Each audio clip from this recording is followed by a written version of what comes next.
Pendwa katika Kristo, tumsifu Yesu Kristo. Karibuni sana kwenye tafakari yenye kichwa hajakuacha. Hajakuacha. Kuletea tafakari hii ni mimi Padri Dr. Faustini Kamugisha, paroko wa parokia Minziro, Jimbo Katoliki la Bukoba, na msimamizi wa kituo cha Hija cha Mtakatifu Yohane Maria Mzee. Somo linalotuongoza katika tafakari hili ni kutoka Yohane sura ya 8 mstari wa 29.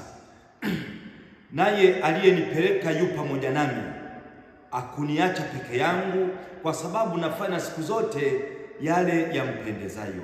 Neno la Bwana. Sifa kwako Kristo. Ndugu watazamaji, wapendwa watazamaji, kuna shairi linalojulikana kama footprints in the sand, nyayo mchangani.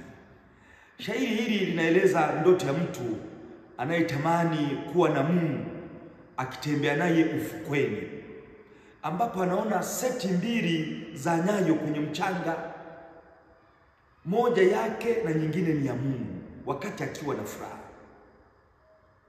Hata hivyo, anaona kwamba katika nyakati ngumu za maisha, katika shida, katika karaha, kuna seti moja tu ya nyayo. Anapomuuliza Mungu kwa nini alimwacha wakati wa shida, Mungu anamjibu kwamba katika nyakati hizo alimbeba. Ndio maana anaona seti moja ya nyayo. Mungu akumwacha mwanawe Yesu Kristo nyakati ngumu, kama tunavyosoma katika Injili ya Yohane sura ya 8 mstari wa 29. Naye aliyenipeleka yu pamoja nami, akuniacha peke yangu, kwa sababu nafanya siku zote yale yampendezayo. Kama ambavyo Mungu Baba akumwacha Bwana wetu Yesu Kristo, akumwacha mwanawe, na mimi nasema hatakuacha kamwe katika shida, katika nyakati ngumu. Rabbi Harold Kushner alisema, Mungu ni yule anayekuwa nasi tunapohitaji kufanya jambo gumu.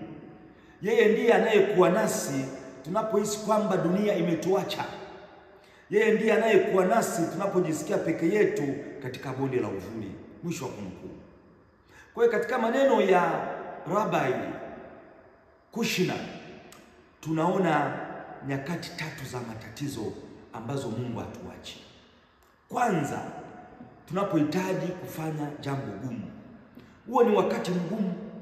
Yesu Kristo alihitaji kufanya jambo gumu, kutufia msalabani, kutukomboa. Lilikuwa ni jambo gumu, lakini Mungu Baba akumwacha. Papa Francis alisema, katika nyakati ngumu zaidi, kumbuka Mungu ni baba yetu. Mungu hawaachi watoto wake. Mwisho wa kunukuu. Ingawa Yesu Kristo msalabani alisema, Mungu wangu, mbona umeniacha? Mungu Baba hakumwacha. Alijua kwamba atatoboa. Papa Benedict wa 16 alisema, Mungu ni baba yetu na anatupenda hata wakati ukimya wake unabaki kuwa ueleweki. Katika ukimya wa Mungu hajakuacha. Umeomba bado yuko kimya, hajakuacha. Pili, tunapohisi dunia imetuacha, Mungu hajakuacha. Wakati wa raha kuna watu utakuwa nao. Wakati una chochote kuna watu utakuwa nao. Kuna mtu mmoja alikuwa tajiri sana na wasaidia watu wakati wa shida, na wasaidia watu wakati wa raha, akafilisika.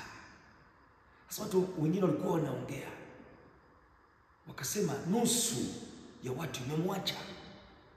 Na huyu akauliza nusu je? Akasema nusu haijajua kama amefilisika.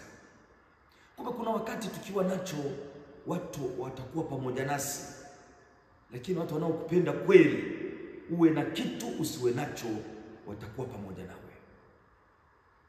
Wakati wa mchana, hata kama baadhi ya nchi jua alionekani, lakini jua lipo. Hata kama Mungu haonekani, lakini Mungu yupo. Watu wanapokuambia Mungu amekuacha, kama alivyoambiwa Ayubu, maneno haya yakutie moyo, naye aliyenipeleka yu pamoja nami, akuniacha peke yangu, kwa sababu nafanya siku zote yale yampendezayo. Yohana sura ya 8 mstari wa 29. Na tatu, tunapojisikia peke yetu katika bonde la uvuli wa mauti, Mungu hajatuacha. Bwana Yesu Kristo aliingia katika bonde la uvuli wa mauti siku ya Ijumaa Kuu. Zaburi ya 23 mstari wa 4 inasema, nami nijapopita kati ya bonde la uvuli wa mauti, sitaogopa mabaya, kwa maana wewe upo pamoja nami, gongo lako ni fimbo yako vyanifariji. Haya ni maneno kutoka Zaburi ya 23, Zaburi ya mchungaji mwema. Yaani Bwana ni mchungaji wangu. Hayo maneno wangu. Mtumishi wa Mungu Charles Spurgeon wa Uingereza alisema, neno tamu zaidi katika yote ni hilo neno moja, wangu. Alisema Bwana ni mchungaji wa ulimwengu kwa ujumla, bali Bwana ni mchungaji wangu. Ikiwa yeye ni mchungaji kwa mtu mwingine yeyote, yeye ni mchungaji kwangu. Ananijali, ananiangalia, ananilinda, ananifariji. Tunapokabiliana na changamoto kubwa au nyakati za giza maishani, hatupaswi kuogopa. Bwana ni mchungaji wetu. Bwana yuko pamoja nasi. Leo nakwambia hatakuacha. Tumsifu Yesu Kristo. Usisahau kushare, usisahau kulike, usisahau kusubscribe.